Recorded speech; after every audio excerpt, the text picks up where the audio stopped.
Bacaan gharib dalam Al-Quran apa saja, yaitu ada imalah, ismam, tasyil, naqd, dan mat. Nah, pengertian gharib. Dalam mempelajari Al-Quran, kadang kita menjumpai bunyi bacaan yang tidak sesuai dengan kaidah bunyi tersebut. Nah, bacaan itulah disebut gharib. Nah, gharib ini merupakan sifat dari kata gharaba atau yaghribu yang artinya tersembunyi atau samar.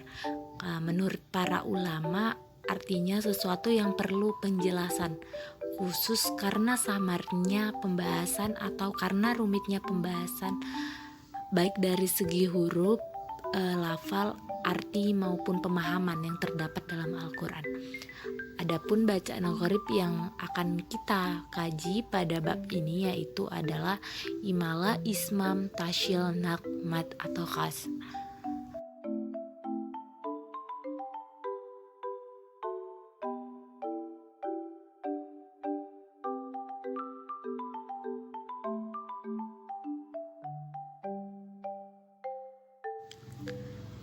Yang pertama ada imalah.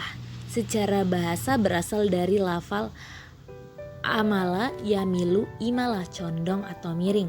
Nah, secara istilah mencondongkan bacaan harakat fathah pada harakat kasrah sekitar 2/3-nya. Kemudian memiringkan bacaan fathah ke arah bacaan kasrah atau memiringkan bacaan alif ke arah ya. Menurut Imam Hafs, bacaan imalah dalam Al-Quran hanya ada satu, yaitu Quran Surah Hud ayat 41. Pada pertengahan ayat tersebut terdapat lafal majraha yang dibaca imalah menjadi majreha. Bismillahirrahmanirrahim. Wa qala rqabu fiha bismillahi majreha.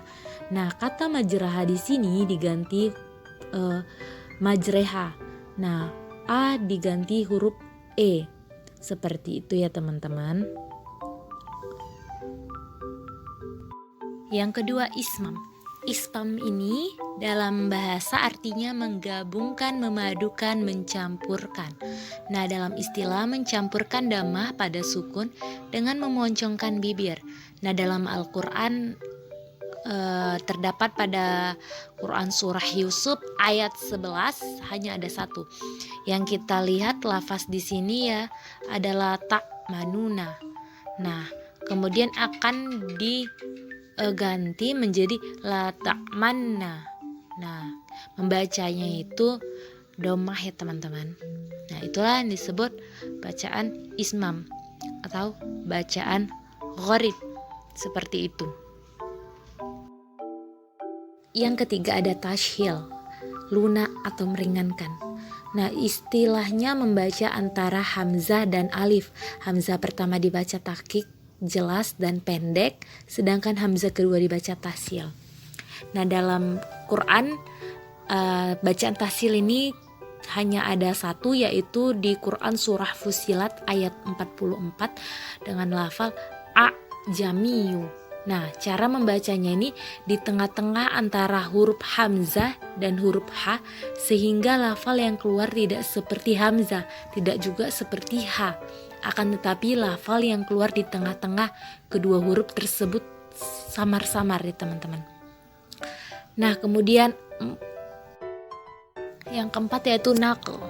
Nah, dalam bahasa yaqala yamkilu naqlan. Nah, berarti memindahkan atau menggeser.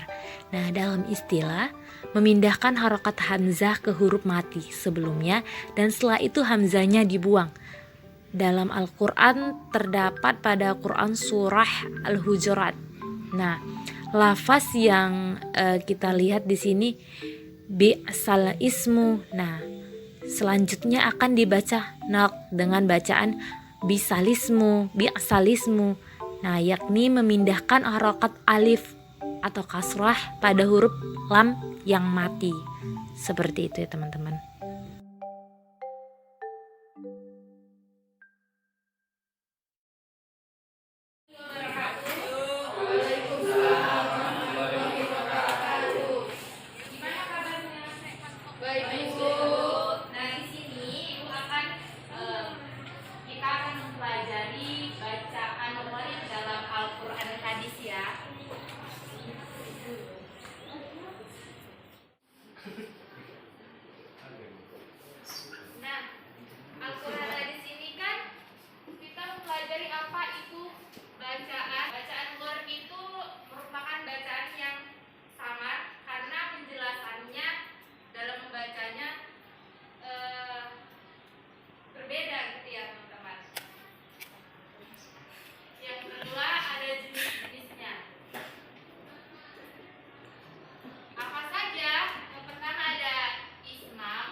dan mat atau kasar ya.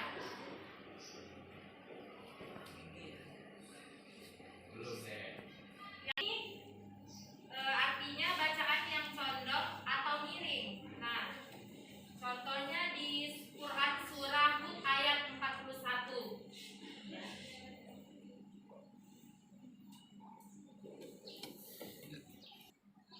Kita di sini kan,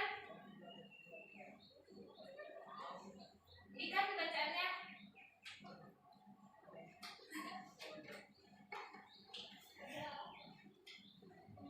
Bismillahirrahmanirrahim gitu kan, majraha. Karena ini bacaan imalah, ini katanya jadi jadi dibaca Bismillahirrahmanirrahim. Paham? Kemudian bacaan ismam. Nah, bacaan ismam ini bacaan yang menggabungkan, memadukan dan mencampurkan. Contohnya Quran Yusuf ayat 11.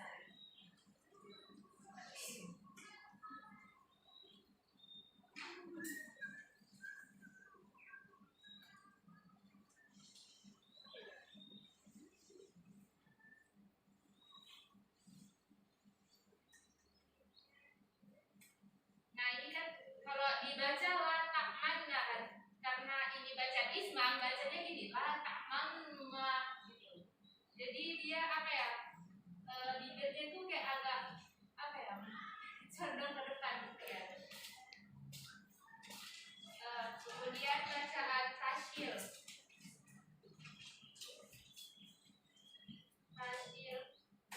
Nah, bacaan tasyil ini membaca antara hamzah dan alif.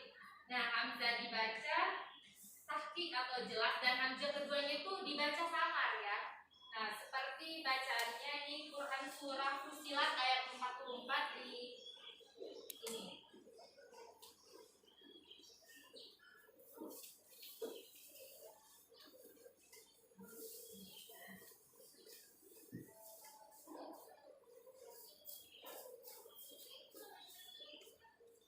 Kalau kita gini kan bacanya ini ya, ahjamiyu kan.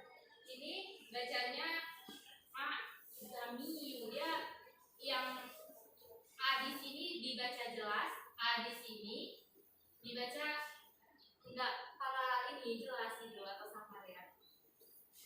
Kemudian di bacaan nafal ini ya.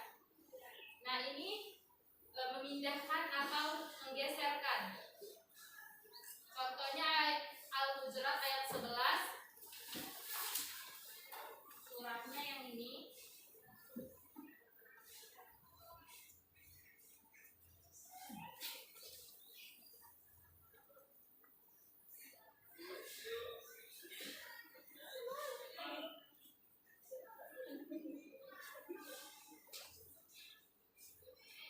Nah, kalau dibaca ini kan bisalismu kan. Sebenarnya ini bacanya bisalismu, jadi beda. Nah, ini merupakan memindahkan harakat hamzah ke huruf mati sebelumnya dan setelah itu hamzahnya dibuang. Nah, di sini nih hamzah ini. Nah, mungkin itu saja yang dapat Ibu sampaikan. Lebih dan kurang saya mohon maaf. Bila